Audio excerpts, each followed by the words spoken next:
আমায় বলুন। হ্যাঁ, বেসিক্যালি দেখুন, হয় কি আমাদের উচ্চ শর্করার কারণে বা হাই কার্বোহাইড্রেটসের কারণে অনেক সময় হয় কি আমাদের পেরিফেরাল নার্ভ শুকিয়ে যেতে থাকে। আচ্ছা। এবং পেরিফেরাল নার্ভ শুকিয়ে গেলে একটা টিংলিং বা একটা জ্বলন অনুভব হতে থাকে পায়ের আঙ্গুলের দিক থেকে। আচ্ছা।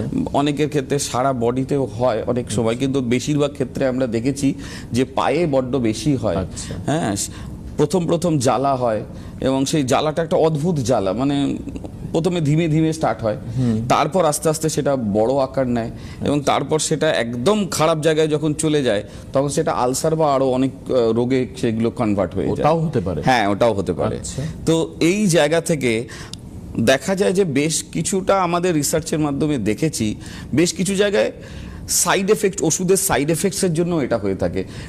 বেশ কিছু জায়গায় ব্যাড ফুড হ্যাবিটের জন্য এটা হয়ে থাকে, বেশ কিছু জায়গায় লাইফস্টাইলের জন্য এটা হয়ে থাকে। কেমন ধরুন, আপনারা খুব প্রিসাইজ স্টাডি করেন না? মানে একদম precise। মানে আপনার কথা শুনে যেটা মনে হয় আপনারা মাথায় রাখবেন ওটা আমায় বলুন। হ্যাঁ, বেসিক্যালি দেখুন, হয় কি আমাদের উচ্চ শর্করার কারণে বা হাই কার্বোহাইড্রেটসের কারণে অনেক সময় হয় কি আমাদের পেরিফেরাল নার্ভ শুকিয়ে যেতে থাকে। আচ্ছা। এবং পেরিফেরাল নার্ভ শুকিয়ে গেলে একটা টিংলিং বা একটা জ্বলন অনুভব হতে থাকে পায়ের আঙ্গুলের দিক থেকে। আচ্ছা।